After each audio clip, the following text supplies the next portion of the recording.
Hello guys, welcome to my channel be tricky 2।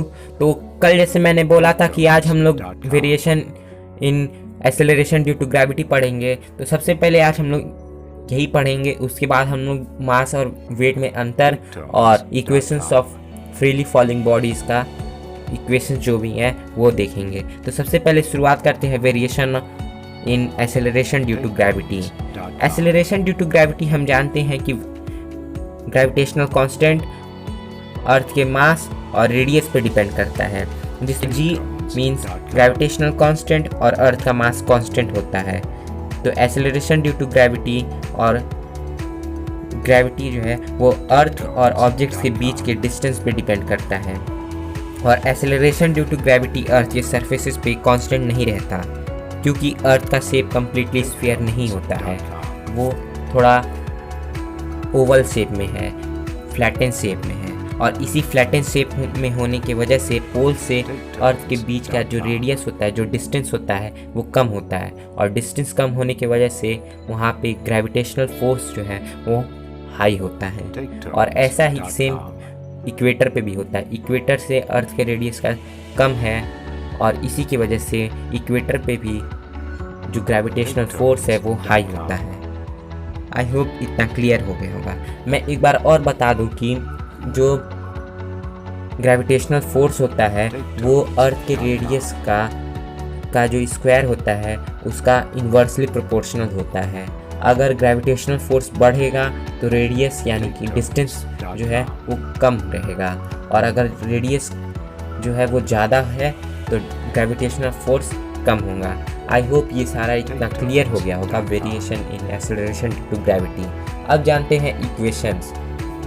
ये equations उन्हीं equations of motion की तरह हैं, जैसे इक्वेशंस जो हम लोग पहले चैप्टर में पढ़ चुके हैं, बिल्कुल उन्हीं की तरह हैं। बस इनमें थोड़ा वेरिएशन लाके इसको फ्रीली फॉलिंग ऑब्जेक्ट्स का जो इक्वेशंस होंगे वो बना दिया गया है।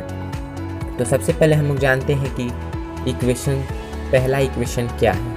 हम लोग जनरल में जो पढ़ते हैं वो इक्वेशन है v = u + at, लेकिन इसमें थोड़ा वेरिएशन लाके क्या कर दिया गया है, जो a है यानी एक्सेलरेशन है उसकी जगह acceleration due to gravity means g ला दिया गया है। ये अगर हम लोग ला देते हैं तो v = u + gt हो जाएगा, और ये हो जाता है हमारा पहला इक्वेशन।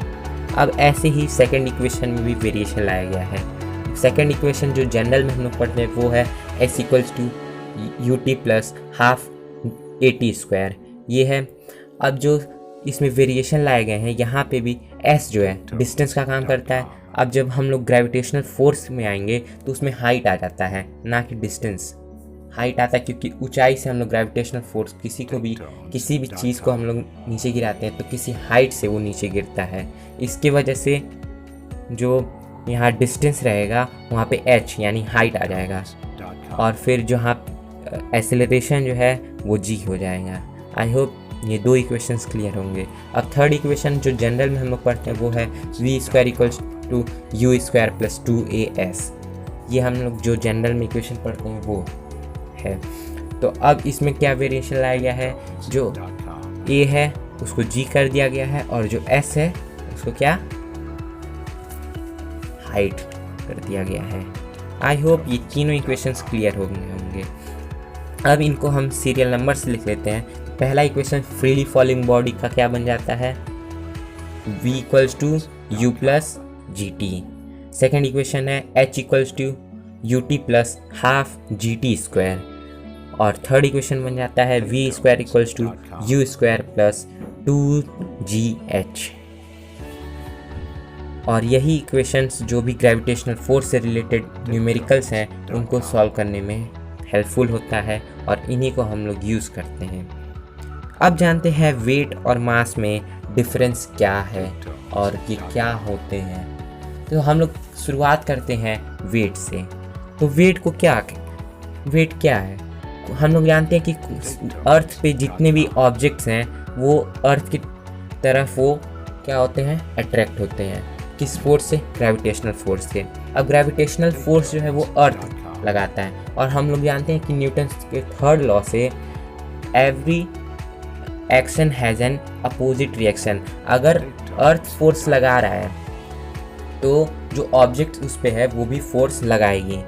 आई होप इससे आप लोगों को कुछ ना कुछ आइडिया मिल रहा होगा कि मैं क्या कहना चाह रहा हूँ। देखिए, जो ऑब्जेक्ट है वो भी अब फोर्स लगाएगी न्यूटन के थर्ड लॉ से। अब जब न्यूटन के थर्ड लॉ से वो फोर्स लगा रही है तो फोर्स क्या है? वेट है। तो हम लोग अब वेट को ऐसे डिफाइन कर सकते हैं, the force by which object is attracted towards the earth. Means जिस फोर्स से जो बॉडी है वो अट्रैक्ट हो रही है अर्थ के टुवर्ड्स, वही वेट होता है। आई होप ये क्लियर हो गया होगा। वेट एक फोर्स है इस स्टेटमेंट के अकॉर्डिंग, तो जो वेट का एसआई यूनिट होगा वो न्यूटन होगा, क्योंकि फोर्स का भी जो एसआई यूनिट होता है वो न्यूटन होता है। और वेट जो है वो एक वेक्टर क्वांटिटी है, क्योंकि इसमें एक डायरेक्शन है और मैग्नीट्यूड तो रहेगा ही। अब जानते हैं मास क्या होता है। मास को हम लोग केजी इसमें नापते हैं। अब हम लोग जब बचपन में पढ़ते थे तो हम लोग क्या करते थे, हम लोग वेट को ही केजी में नापते थे। क्यों? क्योंकि हमें मालूम नहीं था कि वेट और मास में अंतर क्या है। लेकिन अब हमें मालूम चल गया है कि वेट और मास में अंतर क्या है। अब हम लोग मास जानते हैं। मास को हम लोग ये कह सकते हैं कि किसी बॉडी में कितना मैटर, कितना मटेरियल स्टोर है, या फिर कितना कंटेन किया है बॉडी जो है, उसमें कितना मैटर है, कितना मटेरियल है, जो भी उसमें स्टोर है, कंटेन है, वही मास कहलाता है। तब हम लोग मास को ऐसे डिफाइन करेंगे, the mass of a body is a quantity, the mass of a body is a quantity of matter which is stored और कंटेन इन इट। मतलब कि एक बॉडी में कितना मैटर या मटेरियल कंटेन है वही मास कहलाता है। आई होप ये क्लियर होगा। और इसी के साथ ही हमारा चैप्टर आज ही फिनिश हो गया। अब हम लोग नेक्स्ट चैप्टर अपना है वर्क एंड एनर्जी। ये चैप्टर है, अब हम लोग इसको ख़त्म करेंगे और इसमें ये काफ़ी लंबा चैप्टर होगा, इसलिए ये थोड़ा लेक्चर ज़्यादा जाएंगे। तो अब हम लोग कल से या फिर जब भी ये नेक्स्ट वीडियो आएगी तो उसमें मैं वर्क एंड एनर्जी पढ़ाऊँगा। और यहाँ पे ग्रेविटेशन में एक टॉपिक है जो छूट रहा है, वो है what will be the weight of an object on the moon. इसको समझने के लिए हमें एक सेपरेट वीडियो बनानी होगी। तो जब मेरा ये फिजिक्स का जितना क्लास 9 का ख़त्म हो जाएगा तो मैं उस वीडियो को भी बना दूंगा एक सेपरेट वीडियो में, जिससे आप लोग उसको और ईजिली समझ सकें। तो तब तक के लिए पढ़ते रहिए। And till that take care and good bye.